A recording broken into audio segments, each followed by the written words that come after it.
네, 여기서 이제 신방 가이드에서 조금 전에 설명했듯이 우리 교인 중에 좀 안타깝게 감옥에 갔다 오신 분이 있어서 제가 이제 신방을 가기 위해서 이한테 설교를 만드는 거예요. 그래서 우리 교인 중에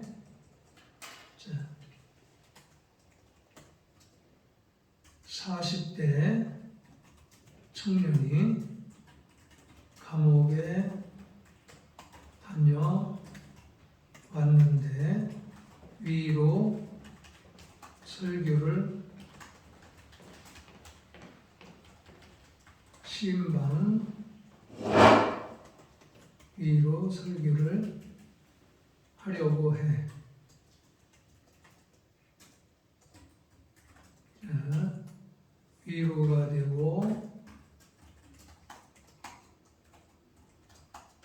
용기를 주고 은혜가 되는 설교를 만들어줘. 성경 본문을 정하고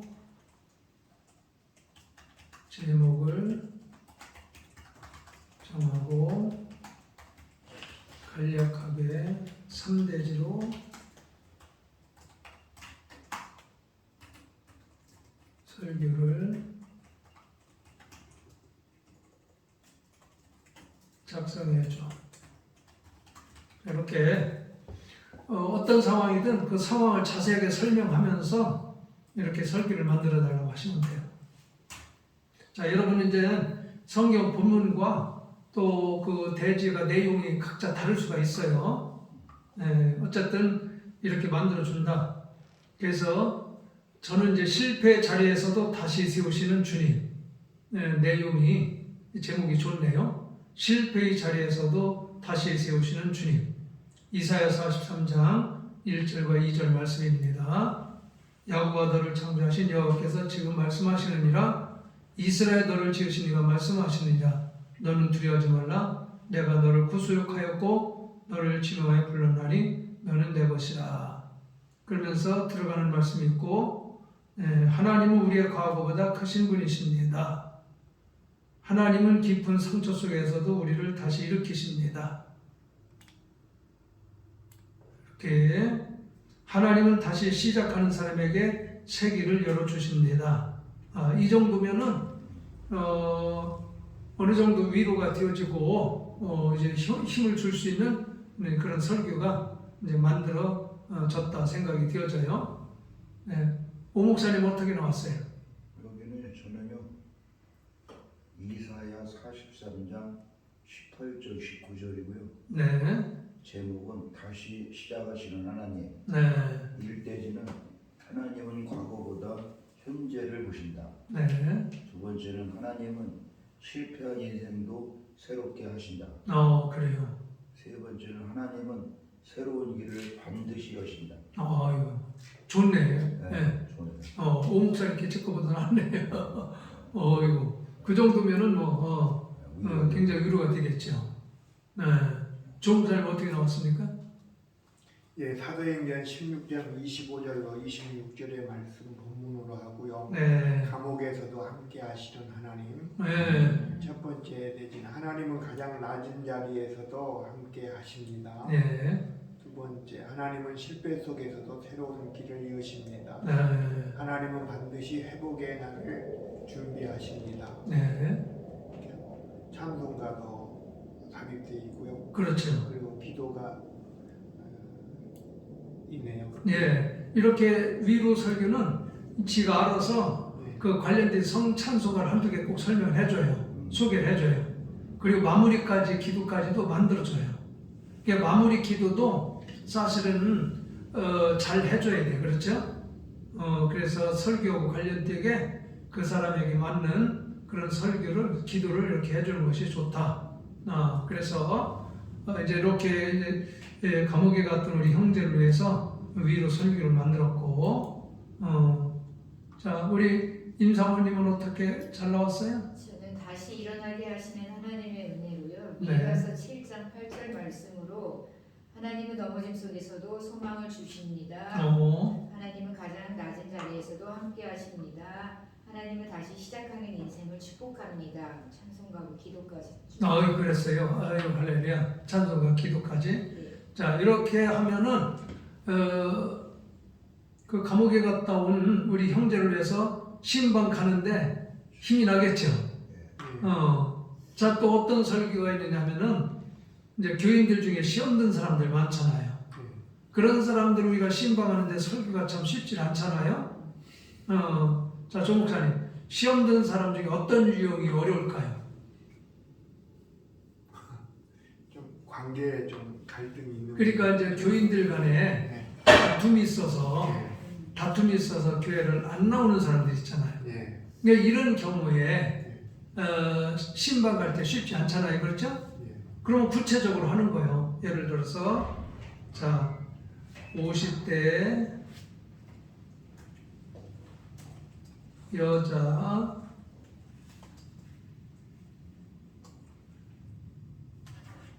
누구랄까요? 여성교회장이라고 할까? 여자 뭐 성도나 한번 해볼까요?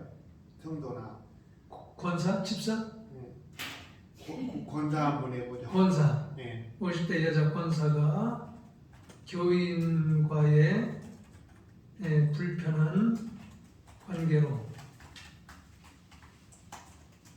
교회를 쉬고 있는데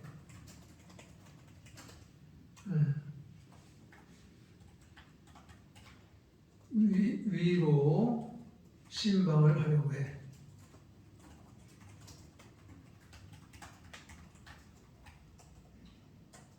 자, 관련된 성경 본문을 정하고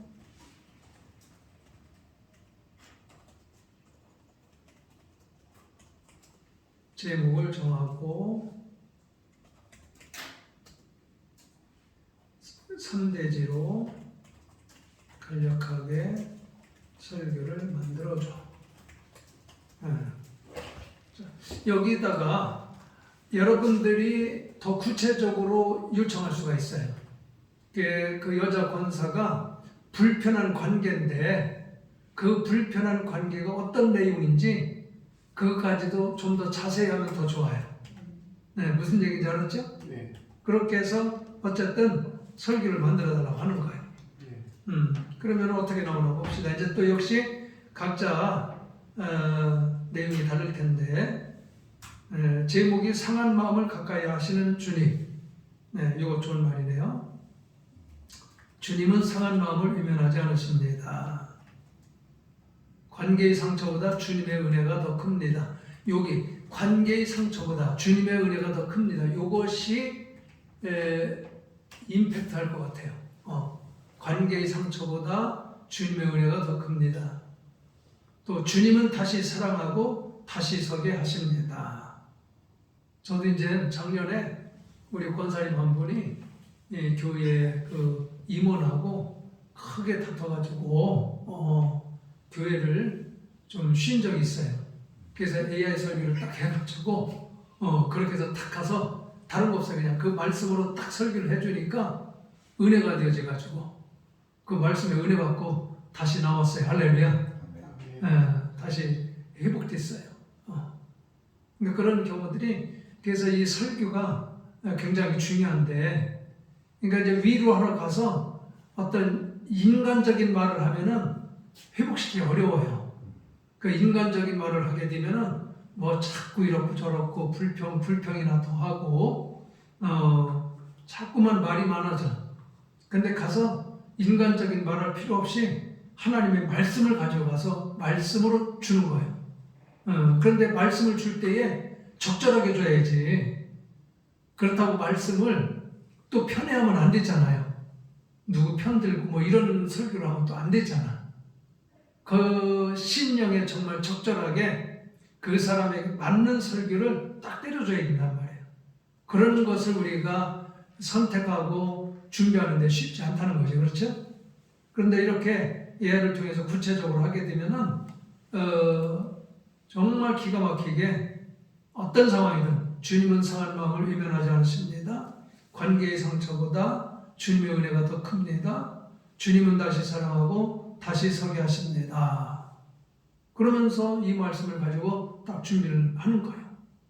그러니까 아까 말씀드렸듯이 이렇게 설교 준비했는데 대지 1, 2, 3 내용이 조금 미흡하다.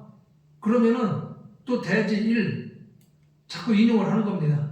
주님은 상한 마음을 이면하지 않으신다. 요것으로 또 설교를 만들어 달라. 그렇게 해서 그 주님은 상한 마음을 이면하지 않으십니다에 대해서 1, 2, 3 설교가 또 대지 나오면은 그 중에 또 마음에 드는 그 교인에게 적합한 내용을 편집을 해서 그대로 또 인용을 할 수 있다. 이렇게 설교를 할 수가 있어요. 조 목사님은 어떻게 나왔습니까? 에베소서 4장 2절로 3절의 말씀으로요. 네. 상처를 넘어 화해로 인도하시는 하나님. 그게 좋네요. 하나님은 관계의 상처를 아시는 하나님이십니다. 네. 하나님은 우리에게 용납과 회복의 마음을 주십니다. 네. 하나님은 교회를 회복의 자리로 부르십니다. 네. 찬송, 기도 관련된 기도하고 이렇게. 아유, 그래 훌륭한 내용이 나왔네요.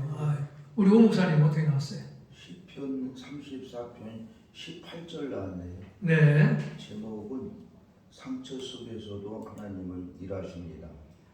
첫 번째는 하나님은 상처받은 마음을 가까이 계신다. 네. 두 번째는 하나님은 관계의 아픔도 회복시켜 주신다. 세 번째는 하나님은 다시 일어나게 하신다. 네. 그래요.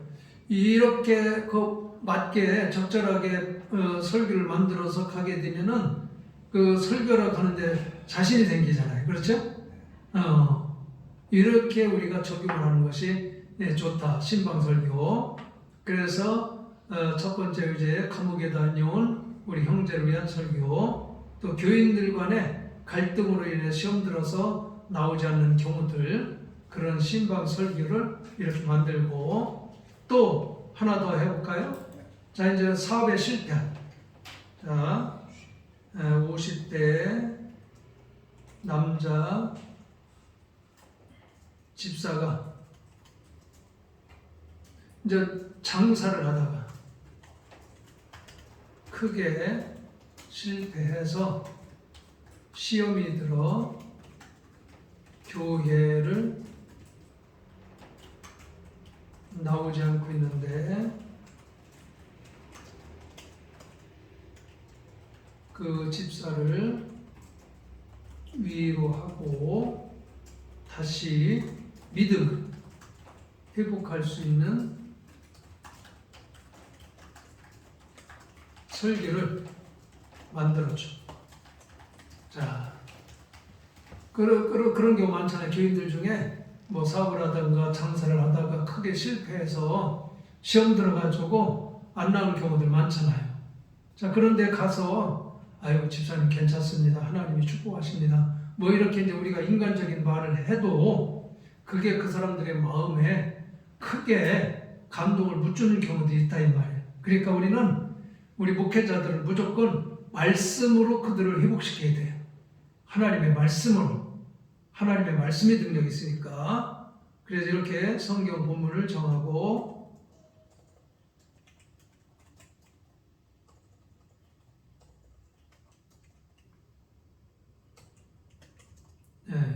정하고 제목을 정하고 3대지로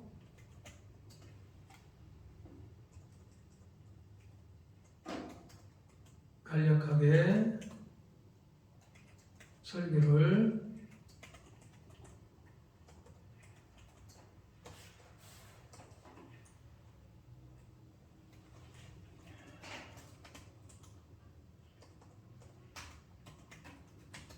이렇게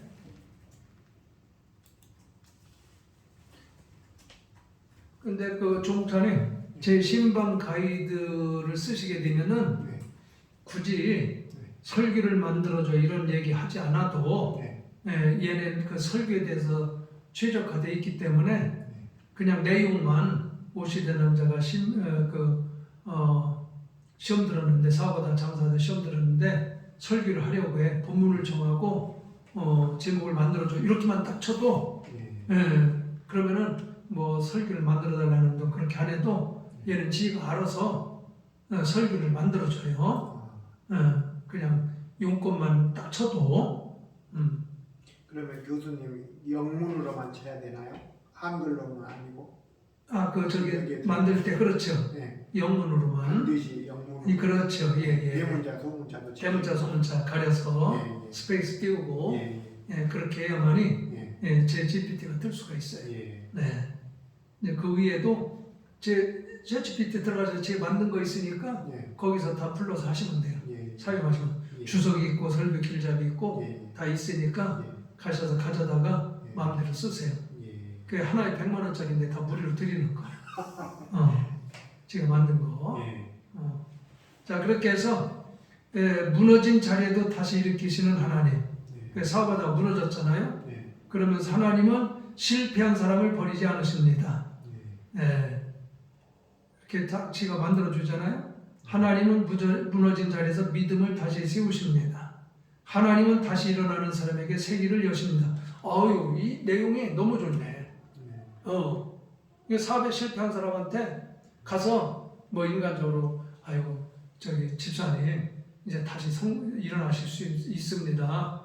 다시 회복할 수 있습니다. 말 가지고는 이게 위로가 잘 안 돼요.